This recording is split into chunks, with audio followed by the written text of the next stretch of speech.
गरम पानी पीले बढ़िबो कि रक्तचाप आसंतु जानिबा कौन कहउछंती डॉक्टर।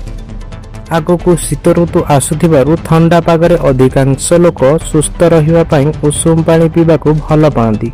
उषुम पानी पीबा द्वारा गला को आराम मिलता है एवं पाचन क्रिया को सुस्थ रखिबारे सहाय्य करिथाय।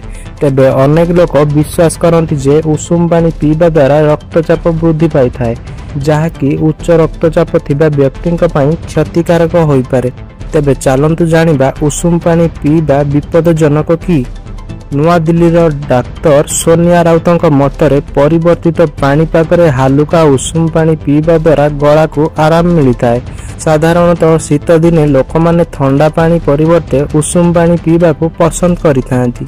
उषुम पानी शरीर रे पाचन क्रिया को ठीक रखिबारे सहाय्य करिथाय। एहा सहित उषुम पानी पीबा द्वारा शरीर रे रक्त प्रवाह रे उन्नति होइताय। जेउ मानकु अत्यधिक ठंडा हेउची से माने उषुम पानी पीबा उचित। यह स्वास्थ्य को अनेक फायदा देबा सह कौनसी क्षति करि नथाय।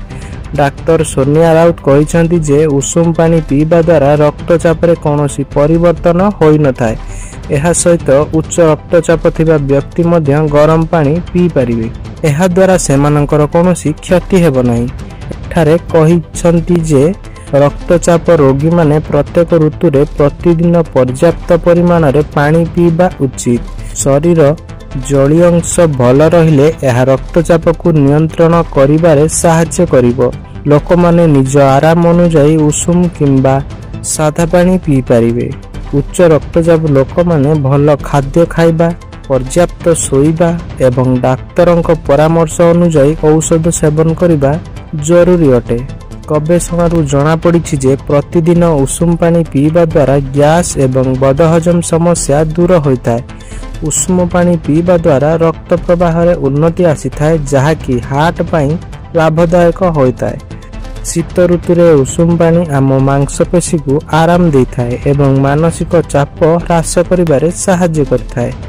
जदि कौनसी व्यक्ति उषुम पानी पीबा द्वारा असुविधार शिकार हेउछंती तेबे तुरंत डाक्तरंक परामर्श नियंतु।